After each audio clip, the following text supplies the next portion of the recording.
中东的局势变得有一点越来越复杂，有一些细节大家仔细来看一下。现在冲突到底是扩大，还是到底会更加的这个跟其他人会越来越多人加入？包括我们看到叙利亚也有这个所谓的美军基地遭到5枚的火箭弹不是1枚而已5枚的火箭弹攻击包括我们可以看到这个安巴省的阿塞德，他也击落了5架的这些直升机在叙利亚这个地方等于说它旁边都受到影响了。以色列自己北部有遭到35枚来自黎巴嫩的火箭弹袭击，以色列的立刻也回击它。那相关的这个以色列总统也表示说，最好的事情就是每个人对伊朗上个礼拜奇怪的这个报复袭击保持困惑。大家不要不关注啊，要关注啊！以色列总统说：“我唯一能够说的就是，过去2周暴露了全世界稳定面临的真正的威胁。他从德黑兰开始透过代理人蔓延到整个中东的地区状况会变得越来越复杂。以色列直指伊朗扩大战场，转移国际对加萨的注意现在包括这个。”所谓加萨的进攻加萨这件事情，很多国家不断的提出这些质疑。法国总统马克宏呢，他跟纳坦雅胡的通话，他说希望可以加强打击伊朗破坏的稳定的行为这个是难得的温暖，因为他们在联合国的会议上面，各国对以色列的代表是各种羞辱、嘲笑而且讲到最严重的时候，还叫他滚出去。来看一下这段。He can come and talk to Ireland. We'll tell him how it's done. We expect from you to condemn what it is. Who would like to speak against? That Israeli man telling lots of lies. He said there's no other way except what they're doing. Thousands have died in what they're doing. Killing more people has resolved nothing. Putting down our guns, not from picking up more guns. Put down their arms before they make any demands. We can no longer allow a child to die tonight. There's nothing that's affecting South Africa. Nobody will agree to the resolution from Israel. So that we stand up from here as human beings. That will be my plea. Let them go aside.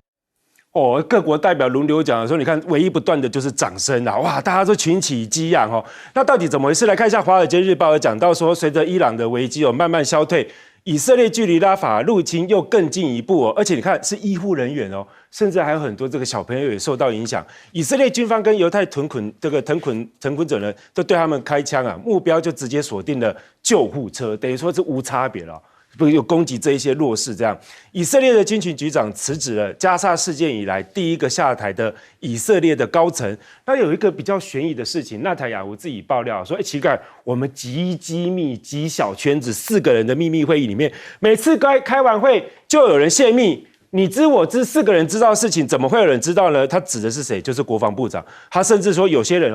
故意在那边散布虚假讯息，如果不想做，好，你就直接走人吧。讲话讲得非常的硬。那刚刚大家有特别提到了，泽伦斯基现在援乌法案已经通过了。泽伦斯基说，如果通过，他们有机会可以战胜讲得很漂亮，他也一定要这样讲。但真的是这样吗？克里姆林宫也呛了说，这个军援没有用啦。俄军已经占上风了可以看到他们派了2.5万的俄军直攻乌东那等于说战况又新到了一个新的一个情势里面，对乌克兰来讲是越来越艰困了。那个军援真的会有帮助吗？610亿的这个美元真的会有帮助吗？那很多专家直指包括我们2位专家也直接告诉大家，重点是你没有人了嘛，你就兵力不足啦，所以你这个双方悬殊的状况之下，所谓的美元真的会有帮助吗？隋将军。就美元呢，只能让这个战争时间再延长一点，但是并不能够取得决定性的结果。何况现在俄罗斯已经动员完毕了，这军火库也充满了，就是满血复活了。这还是美国人讲的。那现在是4月了，5月这一波攻势，因为到了9月以后又进入快要冬天了嘛，那俄罗斯要采取重大行动也是这个时候。但是你美元现在才批准，什么时候到达？所以在这个入冬以前呢，俄罗斯可能又会更进一步了。所以这个问题，美国之所以批准，因为是拜登的选举问题，他不能在选前乌克兰投降了，那他前面做的都是错的。所以这个问题，俄罗斯也是看准这个时机，会加大一个进攻。再回头谈以色列，以色列是虚心积虑的想要挑起这个更大的一个冲突，所以对黎巴嫩也打，叙利亚也打，伊朗也打。可是我们军人看你打的数量根本不是致命性的攻击讲的难听一点就是放鞭炮的。这种行为只是让拜登为难，你要不要支持以色列？谁是你的干儿子，对不对？所以这个问题啊，纳坦雅胡呢也面临一个问题，以色列内部也有反战的声浪，不小啊。而且国防部长也看到这个仗打下去可能没有达到预期的时候，被全世界谴责，这不是一个很难堪的事情，所以内部里面就有问题。但是纳坦雅胡一意孤行呢，我很早观察这个战争呢，他就是赶尽杀绝，他现在又对拉法下手了。他为什么对拉法下手？讲得好听，我有4万个帐篷让他难民可以住，100万人怎么住4万个帐篷？他就是让你打医院、断你的粮、攻击你的补给车队，联合国的补给车队被他攻击，干嘛？让你饿，让你苦，让你病，让你死，让这边的难民待不下去，再往南移。这就是赶尽的任务，扩张自己对整个巴勒斯坦领土的霸占，包含戈兰高地旁边的屯垦区也在向外扩张。换句话说，他想一了百了，因为他认为你巴勒斯坦在我身边，天天都会对我发起恐怖攻击，所以他是铁了胆的，非要把这个事情做一个解决。这就是犹太人的死硬派的想法，他不会跟你谈和平共存的，他要完全 control。所以在联合国里面两国论，那么多联合国代表都支持美国要支持以色列否决，因为成立2个国了，以色列就不能用侵略的行动，趁你现在不是国嘛，他不承认你是国嘛，他在扩张他的领土。所以我们看戏啊，看热闹，要看出他的真正的目的。我们看以色列一开始打仗用的手段，在巴勒斯坦北部、现在中部，跟他要求埃及开放门户，就是让这一批人通通能够赶出去，剩下少数的他能够控制，就在他一切掌握之下。换句话说，巴勒斯坦等于是一个殖民地一样，他只要用你的廉价劳力，其他的根本他都不要。所以这个东西啊，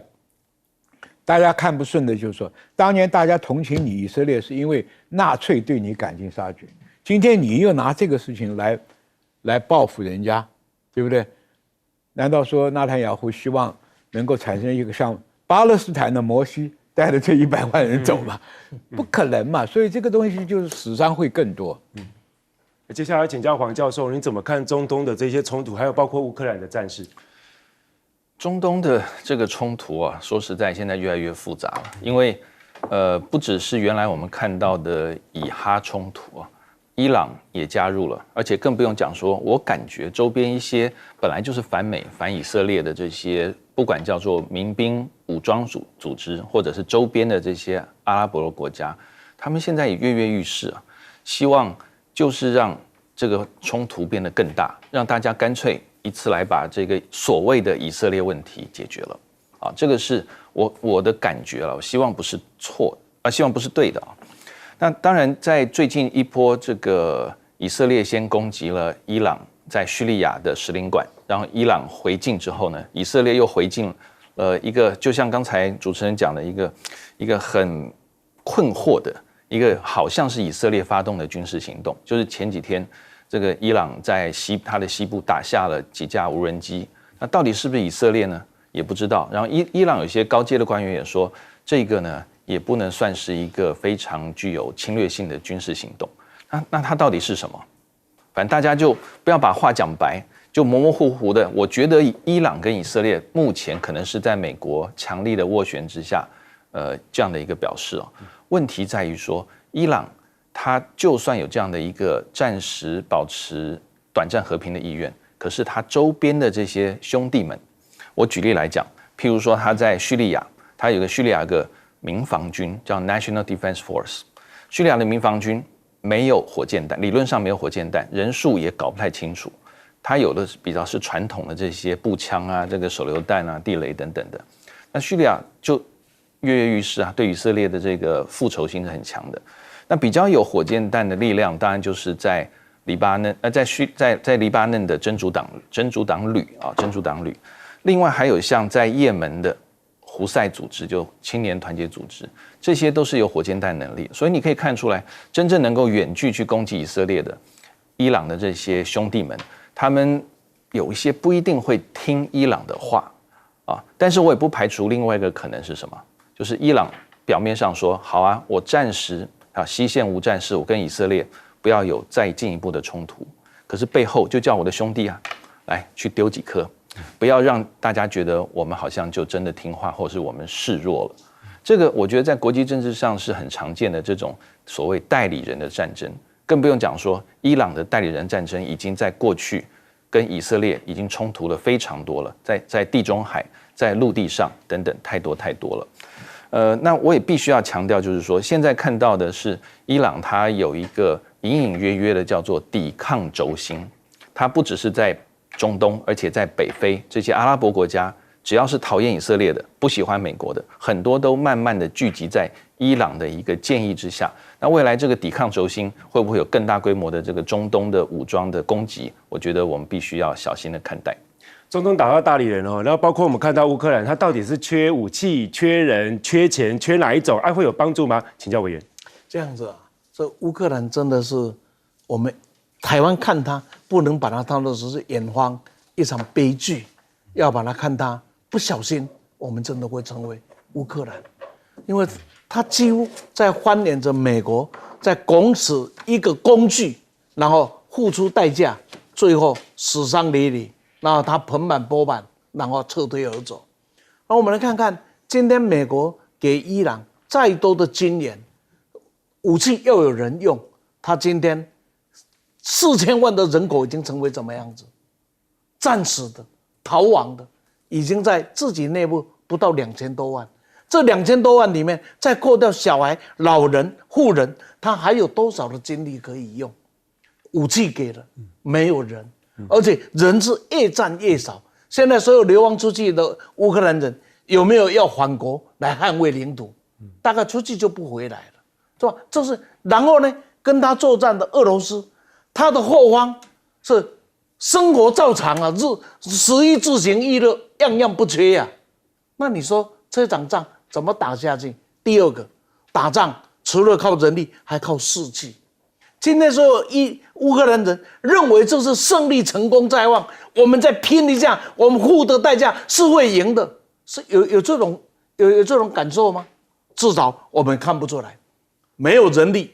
没有士气，现在只是打了鸡血，就好像一个在加护病房的病人，输血再多给他，只是让他多喘几口气啊，最后还是会输的，最后还是悲剧收场。所以，一个负责任的世界级的国际政治家的这个国际领袖啊，一个负责任的乌克兰的领袖，应该要考虑着怎么样子来结束这一场战争。再看以色列这个也是一样，这本来是一场有限战争，他要把它打成无限战争，因为哈马斯攻击了以色列，以色列报复，这个到这里全世界大概都不会有意见。但是呢，这本来是一场有限的战争，但是以色列现在准备把它打成无限战争，而无限战争的最后是要歼灭，全世界都看得很清楚。以色列已经把它几十年来过去他们所付出的那一种人类社会对他同情的代价，现在大概完全已经没有了。以色列几乎已经快变成人类的一个公敌了。所以我们从这样的一个角度来看，以色列就是用拳头用过头了，所以咱台湾人讲一句话啊，小怕힘无力了，但是力没使用到尽了。就打架的时候恨不得有更多的力，但是力不能用尽，因为用尽的时候再用力你就没有力了。今天以色列正在使尽他所有的奶子的力啊，现在只剩下一个美国在撑他啊，能撑多久？美国一样可以撑多久？所以我们从以色列也从乌克兰历史告诉我们，我们一个小的台湾要生存下去，他正在写一本教科级的教训给我们，我们能体会多少？好，我们跟对话题休息一下，马上回来。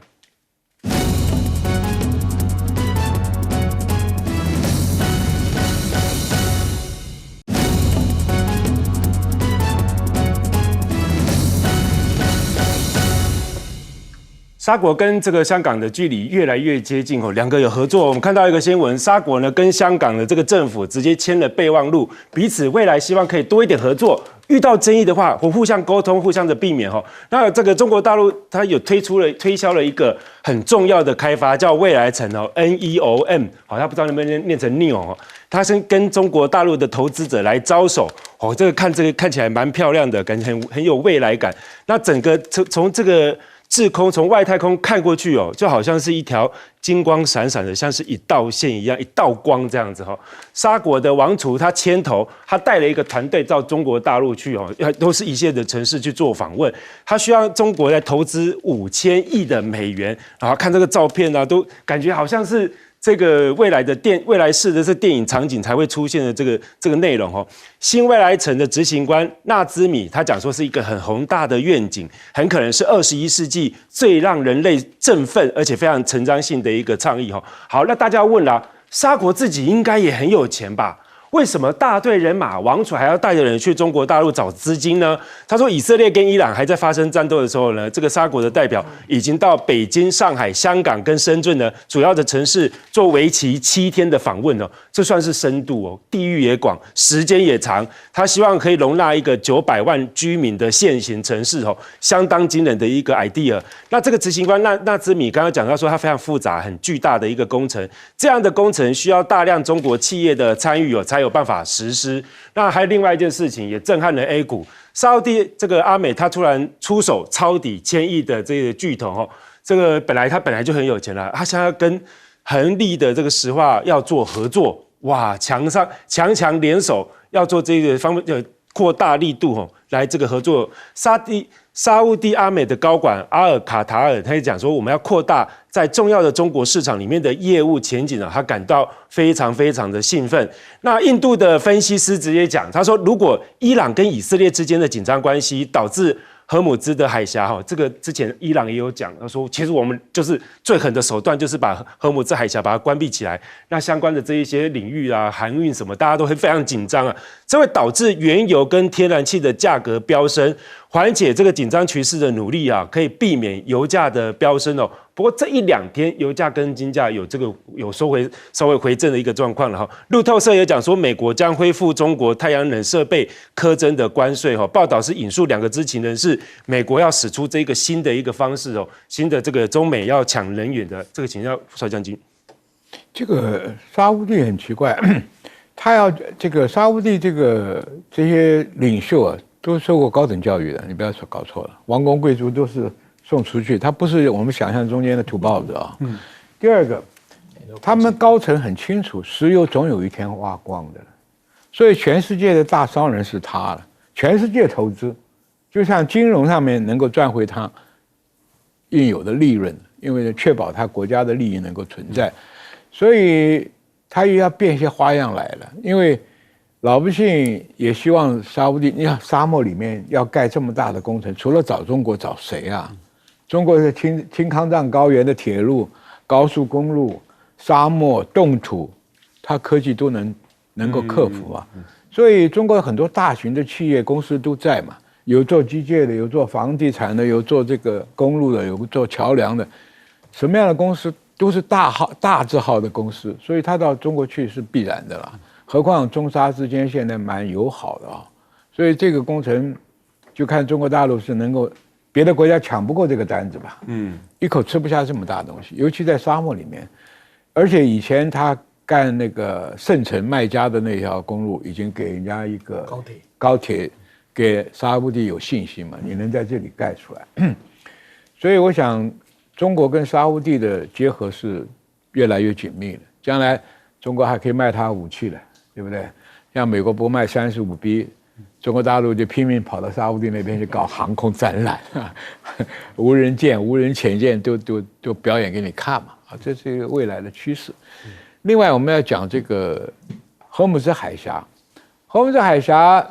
如果一关闭的话，油价会上涨，因为它产的石油差不多是中国大陆买的。在中国大陆的需求量来只不到10%。可是中国大陆荷姆兹断了以后，他一定要到别的油商去抢嘛，抢的话油价就抬高。拜登现在在竞选前这半年呢，就怕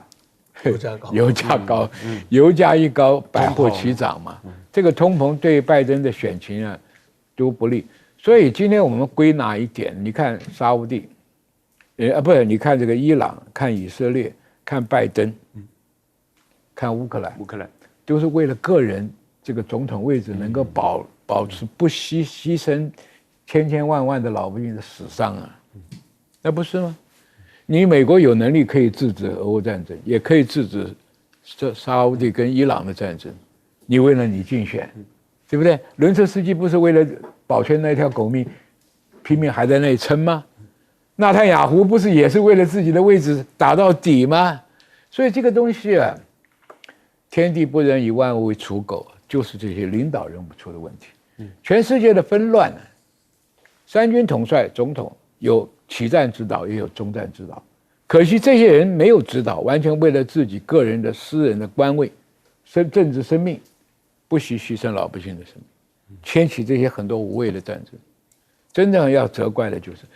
選舉選錯人了，就是自己承擔。這個沒人替你那個的。讲到选举，我觉得美国也跟我们一样有抗中的啦哈，所以我们看到一个最新的 TikTok 的演算法被质疑，所以美国现在他表决是不是要出售？他说，如果你要活下来，很简单，你从你母公司字节跳动里面独立出来，而且要卖出去，否则我就直接在美国把你禁止了。这个法案要在今天4月23号在美国表决哦，那 TikTok 就要走法律战啦，说你怎么可以强逼我这样子呢？这个完全是政治上的理由嘛。TikTok 讲说，你要把这个众议院使用重要海外及人道救援当掩护吼，再度强行一个禁止的议案，它牺牲的是整个美国的用户吼，高达1亿7千万美国人使用者的言论自由的权利，这很糟糕啊！这么多人在用，按你的理由很奇怪，连马斯克都发文哦，他是挺 TikTok 哦，他反对美国的政府封杀，他说我认为美国不应该禁止 TikTok， 尽管说相关的禁令可能会让有一些差评，就是让他自己受益啦，但他觉得这样有悖于这个言论跟表达自由哦。那有一些专家讲说，美中科技战会因为这样子使两国分道扬镳。美国的学者不具名的，他讲说，上周北京迫使苹果帮助关闭一个漏洞，这只是一个小举动，但是他有关键的能力啊，他有这个能力哈。耶鲁大学的这个法学的学者他也讲，方向很明确啊，围墙就准备要围起来啊，请教委员。围墙是一定围，美国也势必会施压，但是呢，主观的意愿是不是就可以完成自己主观的企图？这个有时候是还有问号。我们来看看美国人口3200万，那能够有行为语言能力来玩这一个智慧型手机来使用 TikTok 的是1亿7千万。您知道，扣掉那个没有行为能力不会使用者，这一个 TikTok 的使用不是一半呢，是基本上是7、8成呢。也就是说，当你要处理这个事情 ，TikTok 也有一个条件在啊。那以死网破会怎么样子？天下真最怕的事啊，是当我可以以死网破的时候啊，换你要思考了。当我TikTok到你要我走法律战，输我就不干了，看你怎么办。这个是一个大问题耶。所以我们只要回想一件事情，当时这个川普是用行政命令要处理 TikTok， 结果拜登一上任之后就把它给恢复了。那现在呢？又为了选举，又去玩这个游戏了，是反反复复。对，导致呢有一个大方向，各位要注意，那就是中沙的这个问题。我们不能只看到中沙之间在建设的时候需要靠中国，是的，中国大陆有资金，它也有资金，有建设的人才，有建设的能力，还有建设可以投进的人力。因为当时盖那个高速铁路的时候，那个人力就非常的重要。这个全世界大只有中国大陆做得到，可是只有这个还不够。各位一定要注意，过去中沙之间它是很简单的，是中国大陆是高额的逆差嘛，因为它要花钱去买它的石油能源。可是呢，假如今天要进行这么一个大的建设的时候，双方在整个的一个是能源交易，一个是建设交易，本币交换在中沙之间将会成为事实。大量的，我用大量人民币去购买你的油，你用人民币来支付我的建设，这个东西所建构出来的整个的一个国际上的一个新的架构啊，美元为本加这个以汽油啊挂户的为本的这样子的一个作为，会不会发生变化？至少在这里会产生一个很大的变化。所以看这个问题上，不能只看到技术、人才、能力，可能更需要看到的是两国之间过去贸易是单方的逆差，到现在这个进行会将这慢慢的一个平衡，而这个平衡的本身使得他们之间可以本币的互换。因为俄乌战争的关系，让中国大陆跟很多国家，像俄罗斯，顺利的进行了本币互换以后，发现摆脱了美国的控制啊，那么对于自己都是一个安全。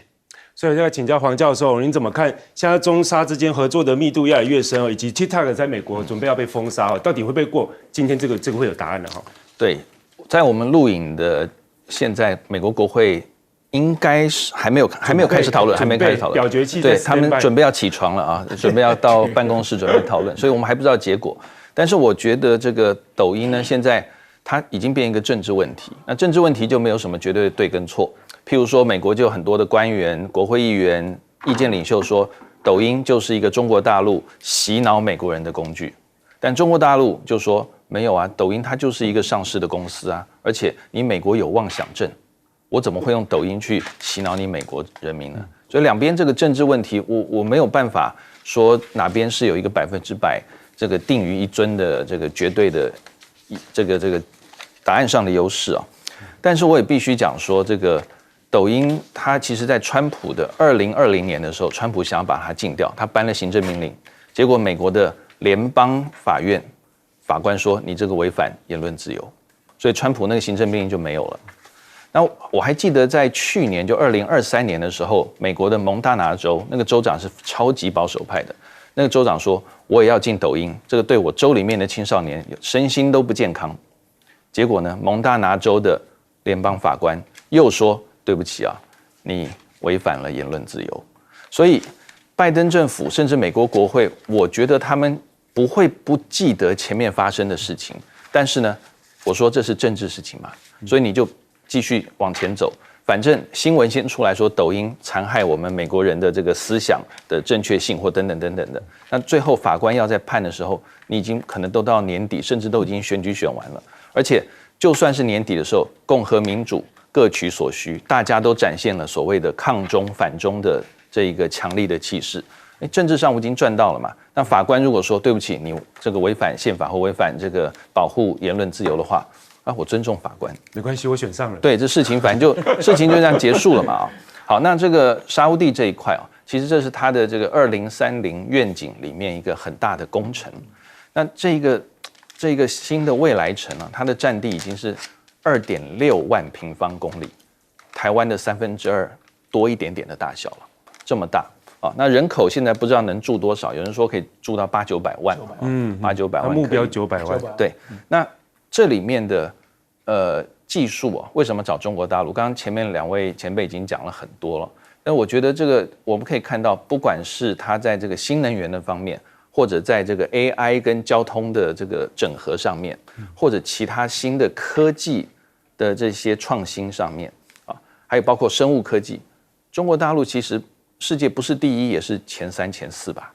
所以沙烏地呢，他找了中国大陆来合作，一方面中国大陆该有的技术，中国大陆基本上都还算成熟。再来就是在未来城的建设上面，中国大陆现在也有什么北京科学未来城等等等等，中国大陆本来就有这样的一个想法，反而是你要找美国，而且你要做这么大2.6万平方公里的一个未来城，这个必须要像中国大陆这样比较大的国家，它才有这样的一种经验。好，那我也必须讲说，在这样的一个前提之下呢，美国一定说这个是中国大陆它要来这个把手伸到中东里面的一个工具啊。但是中国大陆很清楚是说，你沙烏地来找我的啊，而且沙烏地也是公开用这个公开募股 IPO 的方式在处理这个资金的问题，所以我觉得这个未来城如果它真的开始推动，再往前走一步的话，对于沙烏地来讲，因为沙烏地它是一个喜欢高大上的国家，它东西就是要金碧辉煌，要大要强，真的，我们那个中国式的 humble 这个谦虚其实没有用的。再来就是中国，所以沙烏地拿到了它需要这种高大上的东西，世界第1的。中国大陆拿到它的国际能见度，而且它的这个在未来城相关的建设的能量，以后他可以大声的说，这个就是我建的，你们有需要，只要价钱谈得拢，都来找我。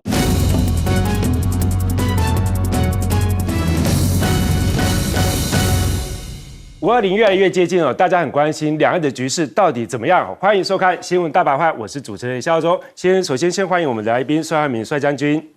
各位大家好。前立委李胜峰，主持人好，大家好。政大外交系教授黄奎博，主持人、观众朋友大家好。好，520到底状况会是如何哦？这个大家的这个开始解析他的演说哦。不过昨天有一个行程非常特别，赖清德见了很多商界各部会，哈，他都依序的去这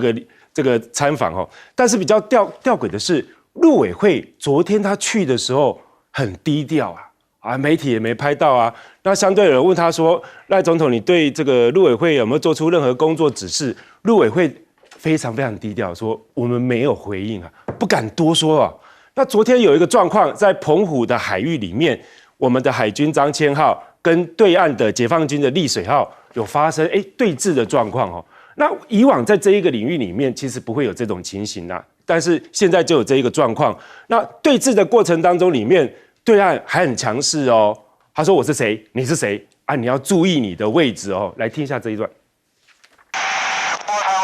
1109舰，我是157舰，请注意你的位置。好，过去大家都有默契，不会在这边出现状况哈，但是现在都不一样。520之后会不会更加的险峻？那台海到底有没有办法，有没有可能会爆发战争哦？有专家说做好一件事情，这件事情是什么？我看完这篇之后，我也觉得纳闷哦。他说最重要就是全民都要参与的战争了。就是这个稿费，我觉得应该把它追回来，写的跟白写一样。蔡正元讲到一件事情，他说解放军会不会攻台？他说其实不会啦，他没有准备，因为他们的陆军跟登陆艇都没有动。那换句话说，以蔡正元的见解哦，这两个可能是他到底有没有攻台的一个重点哦。他觉得空军反而就是一个平常的训练。另外一个美菲并肩哦，美菲的这一些包括跟澳洲、法国的部队里面做3周的演训，它有一个非常特别的，是菲律宾首度的跨过了他们12海里领海以外的海域哦，这是第一次，等于说跟中国再进逼啦，而且背后有这么多美国、法国跟澳洲的部队也跟他一起参演哦。那特别的是，法国也第一次派了所谓的璞月号来参加这一个演训，中国当然就不满了，大呛，他说你故意就在操作这一些这个所谓的岛链封锁，要撕裂全世界。解放军第2号人物张幼霞就讲说，你不应该把这些海峡海峡是大家丰富的资源，你要把它搞成炮舰外交的竞技场，所谓的脱钩断裂，让各国分割成大家互相猜忌的这些孤岛，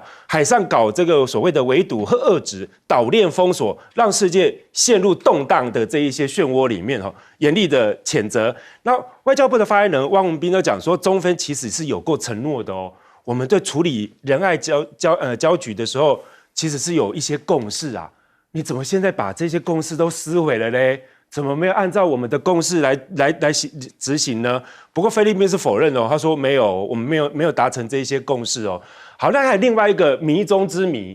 美国现在他们的议员啊，这个国会的议员盖茨爆料一件事情，他说美国的空军部长亲口跟他讲，现役大家觉得 F-35的战机很厉害嘛，他说只有不到1/3有作战能力。哇，如果这个爆料为真，这个非常非常惊人哦。但是他因为不是部长本人讲啦，是这个议员经这个转述部长的说法哦。他说新的战机需要1年或者更长的时间才可以投入战斗哦。那另外一方面，大陆的轰20到底是不是需要美国来担心它的威力啊？现在有一个美国的情报显示出来，五角大厦官员说，无论中国的轰20未来表现怎么样，美国官员有自信。它还达不到美方设计的标准，等于说不用把它放在眼里。另外一个中国大陆的这个媒体有报道，他们说彩蛋对我们来讲当然就是威胁啦。中国海军的宣传片里面公布了山东舰里面航母的编队第一次完整的公开。我们来看这些画面哦，它的编队包括了潜舰啊、潜艇啊，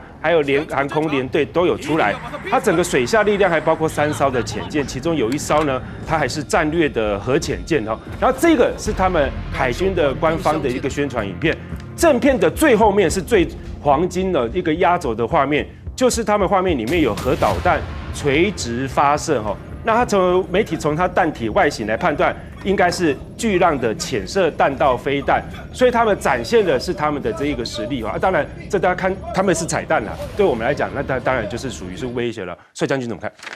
首先啊，我相信赖英文在520必然是比较低调一点的，因为现在两岸形势紧张，他也没办法解决这个危机，而且美国的这个所谓帮忙的程度也不足以让他能够把腰杆挺得很直，何况大选已经过了，所以我的预估啊，大概不会采取什么强烈的这个措辞了。第二个，有关这个2条船的，我们的这个张千浩，什么号？张千浩，张千浩是成功级的，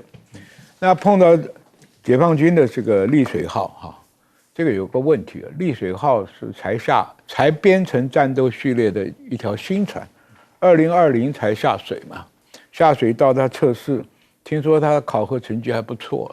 第1名，战绩比赛第1名，所以这个也比较嚣张一点了，讲话这个跟以前不太一样，这个东西啊。现在我跟你讲，中美对峙啊，包含双方的军方，包含世界各国都喜欢说大话。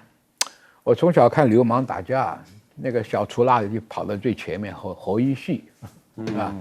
这个看拳击赛啊，不管美国的拳击赛、世界拳击赛，那个凶的一定要说把你打趴打死为止，是吧？所以这个东西有时候我们参考啊，不必把它当成一回事。当然。它这条丽水舰到澎湖水道是比较麻烦，因为台湾跟澎湖之间是东南亚最重要的一个水道，而且澎湖是我们的海军的一个重要基地啊，也是当年清朝解放台湾的时候就用的是澎湖第一站，所以澎湖的战略地位是很重要。那什么东沙呢都不足为道了，澎湖是很值得大家关注的地方。第二个，美军在这里讲话，那个议员讲这个 F-35啊，是不是只有1/3战力？我也不太相信。但是有一点可信的就是说，越是高科技武器零件越多，毛病就越多。F-35本身又要垂直起降，又要能够空中作战，又要电子电侦，所以它的装备是比较多，它的维修保养补保都是比较困难，所以它这个故障率高一点也是想必当然，是不是只有2/3都不行呢？我也不太相信。这个东西，美军的造船能力比较差，但是造飞机并不见得有像造舰那么困难，因为造舰是要大型的船坞嘛，飞机大概很多建立补保系统都可以嘛。当年我们台中还建立过亚东的这个波音707的这个维修中心嘛，汉翔都可以做，所以这是两码不能够类比的事情。所以这个法国跟这个来这边搅和一下，跟菲律宾这个所谓联盟，我不认为成为一个重大威胁，因为你毕竟远洋千里啊，你跑来能做什么东西啊？第二个。这个用小岛来封锁一个大国是比较困难，因为岛毕竟不像是陆地哈。当中共在这里做那么多岛，建立了机场，建立了弹药库，建立油库，加上航母的出列，那它的这个反围堵的实力就加强。如果没有航母参加，岛很容易被攻破的。今天美军不是战力往前推进，在很多小岛上部署了飞弹，其实呢你开战之前，除非你偷袭打第一波，要不然你很快就被歼灭。所以大家不要被一个战争讯号所唬到了，感觉到很可怕，其实不是这么回事啊。第三还有一个要说的就是，美元给乌克兰批准了，但是乌克兰的能打仗的老百姓越来越少，武器再多也没用，何况这个武器还比不上俄罗斯的后勤制造军火的能力啊，这压倒性的优势。所以这个战争不要像这个不实的媒体那样吹，从开始就吹乌克兰会胜到今天自己看看结局就知道了。所以520的情势要包括美菲整个演训哦，这个整个区域的互相牵制的状况会怎么样？请教委员。这样子啊，我们通过来讲，两岸会不会发生战争，不是军事问题，是政治问题。从军事来看，那你可以解释会或者不会，政治才是决定军事重要的力道。那520之前，赖清德展现的看起来是低调，但别忘了，低调要加上智慧，那个低调才有意义。假如低调加上的是白痴啊，那个低调啊是反适得其反。为什么我会这样说？当你在几天前还大声的说要进行国家重建，是吧？要进行人心洗涤，然后在军方要成立转型正义外部咨询会议，你告诉我你在向对方发出什么信息？不，你在低调，但低调的本身，你做出来是愚蠢的信号，愚蠢的信号，那你这个低调是没有意义的啊！当你军队要转型正义是什么意思？那你现在转正就黄埔的精神要不见了嘛？没有国民革命了嘛？中华民国的不见了嘛？我想在今年黄埔100年的纪念里面，民进党的表现将会决定政治是我产业化的一步，因此他准备有多少不重要。1950的韩战准备了什么？1979年的这个越战又准备了什么？全部是政治决定的。这是第一个我要来做说明的地方。第二个呢，这一个美军跟菲律宾呢、跟中国大陆，我们建立一个很简单的看法来讲，美军的布局是全球，那他要千里迢迢安排他的力量到中国来，中国所有的精力对象只有一个，叫美国。你想想看，美国是全球，然后要一部分来对抗中国大陆，中国是用全部要来对抗你，而且他是以逸待劳。这一场战争，菲律宾在玩什么游戏啊？好，在菲律宾里面去设飞弹基地，不设还好，设了千万不要发生战争，发生冲突，第一个被灭的就是这些地方，第一个被灭的就是美军所有在日本、韩国以及菲律宾这些海外基地。假如台湾笨也参与了这一个，那么刚刚好。这个就是我讲，这是一个政治判断的问题啊。不这样来看呢，那我们大概是会出很大的情况。那中国大陆平常讲，他已经从戴5星帽的那个土八路啊，到今天你看他的军装，它是世界同步的军事思维概念，他的战略改变了。所以我们来看看，不是改变，它进步多了。面对你采取的军事演习，我采取的是文战，我这西太平洋的论坛以文对武，这个时候你是千里迢迢把军队带到中国的海岸来耀武扬威，那我呢是在我的领域里面召开了相关的这个国际会议，这一文一笔之间呢，你觉得美国到底会占有多大的话语权？那我平常讲，我是给他做一个问号的，做一个问号。所以谈到这里，我们这一个台湾也好，菲律宾也好，我们都必须清楚，我们的实力面对于中国大陆是相差太远。我们要活着的是靠智慧，而不是找一个老美来替你撑。为什么？他屁股排会走的嘛。我举个例子，俄乌战争就是一个最好的例子。乌克兰今天通过的经费，很抱歉了，不是援助 money 哦，是他的武器要给你的哦。人命是谁的？是乌克兰人的。这一场战争谁搞起来的？美国烧起来的。美国到现在有没有死伤一个？大概是个位数的了，不是战场子。那美国的金融商赚得盆满钵满，所有给你这全部回来，然后乌克兰是死伤殆尽的，很惨呐。难道乌克兰的例子还不够我们去警惕抱美国的大腿？有一天我们就发现它是一个假腿啊，那一个腿是不能用的啊。好，针对两岸还有包括南海最新的情势，来请教黄教授。两岸这边啊，我觉得赖清德去陆委会应该是一个形式上，因为他准备要接班，他会去很多的政府相关的单位。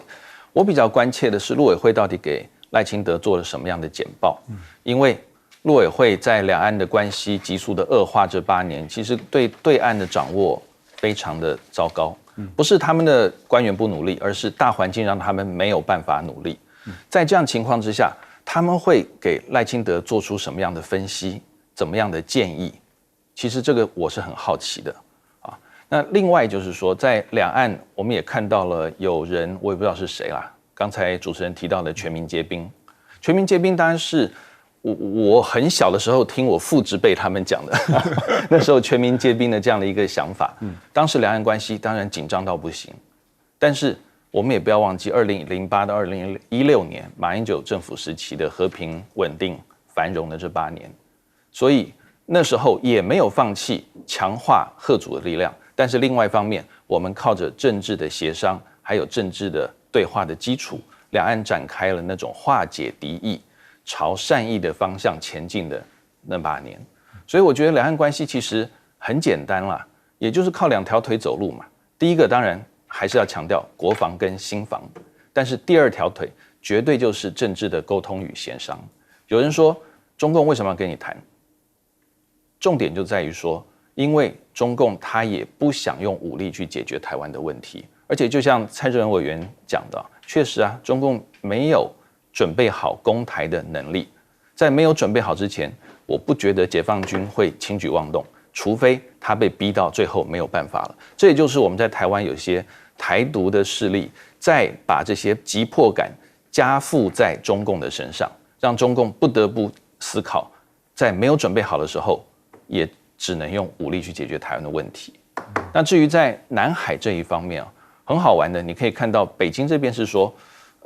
菲律宾马尼拉，请你注意一下，我们从过去一直到现在，其实现在就是讲小马可斯政府啦，我们都有针对仁爱礁妥善处理的这样的一个协议。当然，这个协议不一定是白纸黑字，但是至少中共已经讲了很客气说，我们跟你其实都谈过仁爱礁的问题。那这一定就是去年1月左右的时候，小马可斯总统去北京访问的时候，他们应该绝对谈到这个东西。那小马可斯为什么突然一下180度大转变？这个原因我们没有时间讨论了。但是我看得出来，就是说中共还是留了一点面子给马尼拉，说，请你想一想你之前说过的话。好，这是第一点。那第2点就是说，在南海现在美菲的这个肩并肩的演习，本来就是他们2国之间年度最大的演习。那过去都是在陆上为主啊，但是现在已经超越到12海里之外。那这个确实，你说它不是剑指中国大陆，难道是剑指越南吗？因为南海越南也占了很大一块地方。但是我相信肩并肩这一块今天的这个演习啊，它不会到越南的主张的领海里面去。但是我也必须要讲，在这样的一个领海之外的这种演习，一定会进入到我们中华民国的专属经济区。那么我们中华民国政府是不是要表达适度的关切？也就是你们演习，这是专属经济区，但是请不要危害到中华民国在海上相关的主权，还有主权相关的权利。我觉得这是作为一个主权政府应该要清楚表明的。好，更多话题休息一下，马上回来。